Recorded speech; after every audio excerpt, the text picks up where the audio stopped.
Terima kasih masih di Breaking News Kompas TV, saudara, dan kita sudah terhubung dengan pakar teknik sipil struktur ITS Muji Irawan yang akan membahas bersama kita terkait dengan proses evakuasi di Ponpes Al-Kozini, Sidoarjo, Jawa Timur. Pak Muji, selamat pagi Pak Muji. Pak Muji bisa mendengar suara saya jelas ya? Jelas ya. Oke, Pak Muji, Anda saat ini berada di lapangan langsung di lokasi tempat kejadian perkara. Bagaimana Anda bisa menjelaskan proses evakuasi yang akan dilakukan pada hari ini, sesulit apa dan prosesnya akan seperti apa, Pak Muji? Ya, terima kasih. Bisa saya sampaikan bahwa hari ini kita memasuki fase-fase terakhir, di mana masih ada sekitar 13 korban yang harus kita selamatkan di area A3 yang dibuat oleh peta oleh Basarnas, di mana saat ini masih ada 3 lantai yang ambruk di bawahnya, sehingga kita konsentrasi untuk bisa membongkar 3 lantai yang ada dengan menggunakan alat berat breakers. Ini sedang kita lakukan supaya bisa pekerjaan pembersihan segera dilakukan. Pada intinya kami ingin membuka akses ke lokasi korban agar bisa mengevakuasi 13 korban yang ada, sehingga pekerjaan untuk evakuasi korban bisa dinyatakan selesai oleh Basarnas yang sedang kita sampaikan. Mudah-mudahan sampai jam 12 atau jam 13 bisa selesai pagi ini. Demikian. Oke, Pak Muji, ini kan kabarnya reruntuhan tersebut sisa 20% yang akan nantinya dibongkar. Kalau melihat, apakah mungkin saja pada hari ini 20% tersebut akan diselesaikan hingga tuntas, atau bagaimana sebenarnya pembongkaran ataupun pencarian evakuasi tersebut? Kalau pembongkaran dalam rangka evakuasi memang tinggal 15-20%, itu diupayakan selesai hari ini, dan dilanjutkan pembersihan puing-puing yang sisa yang sudah tidak ada korban, dan fokus pada kondisi untuk menghindari konstruksi yang menyangkut di kondisi bangunan existing agar bangunan existing tidak tertarik ambruk. Sementara kita selamatkan dulu korban, habis itu kita selamatkan gedung existing untuk pembersihan 100%. Sehingga kalau bisa siang ini kita bisa membantu evakuasi korban sebanyak 13. Demikian. Oke, dan Pak, apakah memang ini dengan 20% ini akan dilakukan dalam arti bahwa tidak, karena begini, ada info pembongkaran ini selesai hari ini karena susahnya untuk membongkar hingga sisa 20% ini, sebab saling menyambung struktur bangunan yang ada di samping kiri. Karena kalau misalnya membongkar yang satu akan mengganggu struktur bangunan yang lain. Betul seperti itu, Pak? Ya, betul. Artinya kalau kita fokus korban, mudah-mudahan selesai siang ini. Ada 13 itu, begitu bisa terbuka aksesnya, bisa langsung kita evakuasi 13 korban tersebut dalam waktu cepat, karena tim Basarnas sudah standby untuk melakukan evakuasi karena menunggu dibukanya akses dari bawah. Di bawah tumpukan 3 lantai yang ada di atasnya, itu kita fokuskan itu sehingga pekerjaan Basarnas untuk evakuasi korban selesai. Selanjutnya kalau evakuasi korban selesai, kami akan berhati-hati untuk menarik atau membongkar sisa puing-puing yang ada yang tersangkut pada gedung existing, agar tidak ada tarikan pada gedung existing sehingga gedung existing akan tidak stabil dan menyebabkan roboh. Ini juga hal sangat penting. Meskipun evakuasi korban selesai dilaksanakan. Oke, Pak Muji, ini saya catat juga bahwa perhatian ini langsung dari Presiden Prabowo yang mengatakan akan mendata kondisi konstruksi bangunan pondok pesantren di seluruh Indonesia. Berhubungan dengan konstruksi ini, kalau Anda melihat dari pesantren Al-Kozini, apakah menurut Anda ini sebuah konstruksi yang tidak sesuai aturan atau seperti apa sebenarnya? Ya, kalau ditanya mana yang paling penting untuk konstruksi seperti fasilitas umum pendidikan yang berbentuk gedung bertingkat ini, adalah yang kami temukan bahwa sambungan-sambungannya itu tidak bekerja, tidak dipasang dengan baik.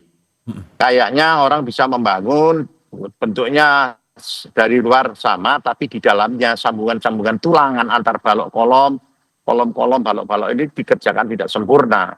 Begitu ada goyangan atau beban berlebih, ini langsung ambruk dan kolaps seketika, dan ini membahayakan orang-orang atau penghuni yang ada di bawahnya. Sekali lagi, pun mengacu pada perintah Presiden kepada teman-teman atau siapapun pemilik fasilitas umum yang akan dibangun, silakan untuk berkonsultasi dengan pemerintah daerah setempat atau kami perguruan tinggi untuk melakukan konsultasi agar di dalam baik perencanaan maupun pelaksanaan bisa aman, safety faktornya cukup, sehingga aset ini bisa dimanfaatkan dengan baik oleh penghuninya nantinya dalam jangka waktu yang cukup panjang.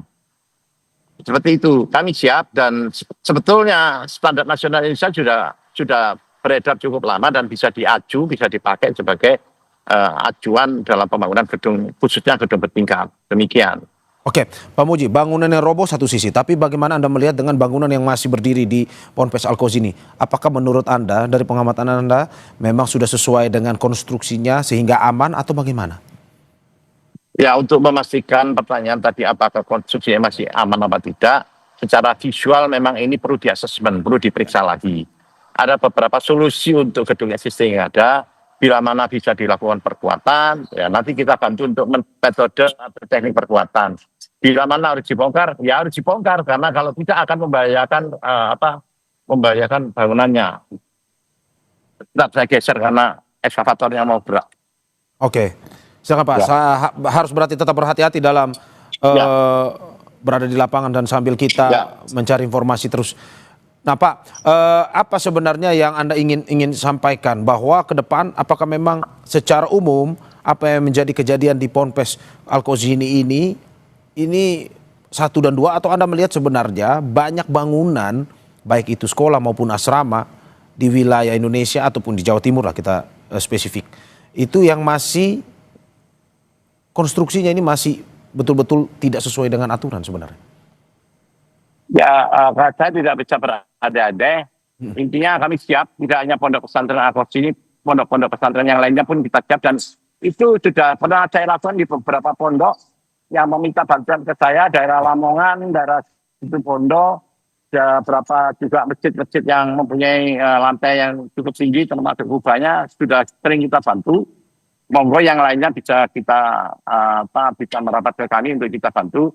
Dan sebetulnya pemerintah daerah setempat juga sudah boleh didatangi untuk minta bantuan baik perencanaan maupun pengawasan pembangunan.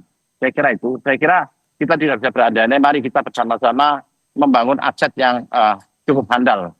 Oke. Demikian. Dan apakah ini Anda juga sudah memberikan masukan kepada pemerintah setempat, baik itu pemerintah provinsi, kabupaten, sehingga tidak terjadi hal yang serupa? Ya, ini sudah saya sampaikan kepada pemerintah Kabupaten Sidoarjo dan Provinsi Jawa Timur. Kami ITS siap melakukan bantuan backup untuk agar pembangunan aset fasilitas pendidikan ini bisa berjalan dengan baik, mulai dari perencanaan maupun pelaksanaan aman buat penghuninya.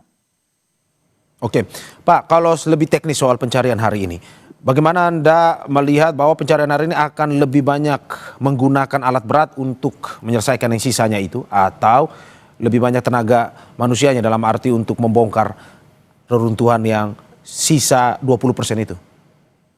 Saya kira yang saat ini kita fokus ke alat-alat berat karena masih ada 3 lapis lantai yang kita bongkar. Namun demikian kita juga tetap harus memanfaatkan pengambilan material dalam kondisi manual ya.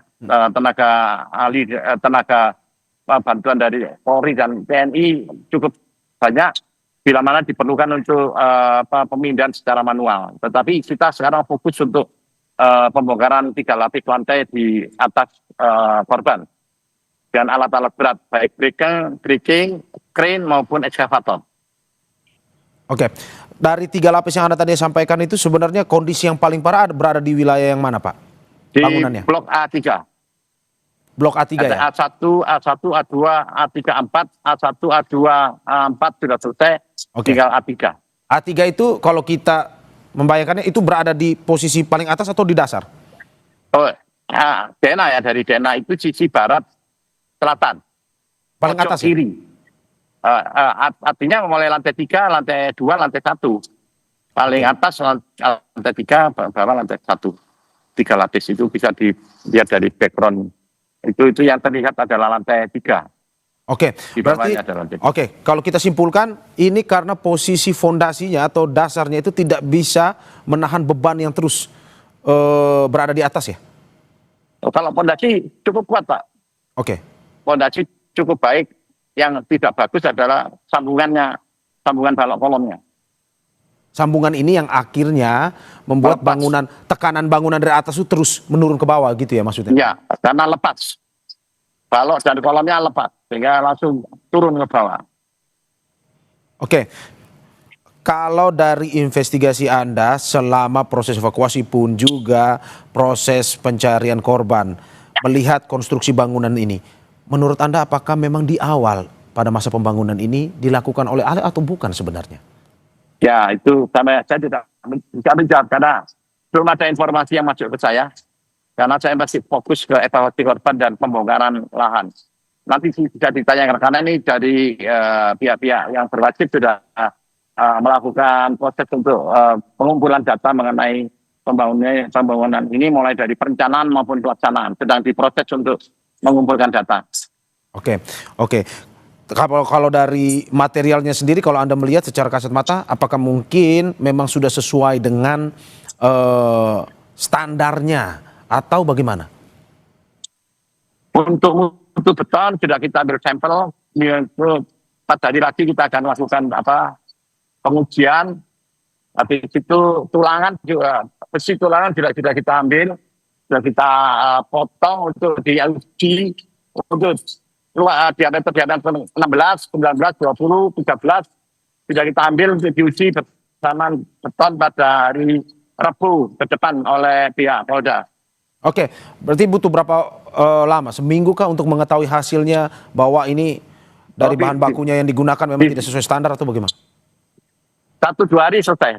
1-2 hari selesai. Oke, apa sebenarnya yang ingin dicari atau ingin diketahui dari hasil investigasi terhadap bahan baku yang digunakan ini, Pak? Ya, tentunya menjawab pertanyaan tadi, mengumpulkan data siapa yang merencanakan, mengumpul data siapa yang bertanggung jawab terhadap pelaksanaan. Setelah itu siapa yang memproduksi beton, siapa yang mengirim besi, dari mana, hasil mutu betonnya seperti apa, mutu tulang seperti apa, itu akan dapat diinformasikan lebih lanjut karena masih dalam proses pengumpulan data. Oke, apakah memang nantinya hasil ini akan diberikan ke pemerintah daerah atau diberikan kemana? Misalkan ada dari pihak kepolisian atau kemana, Pak?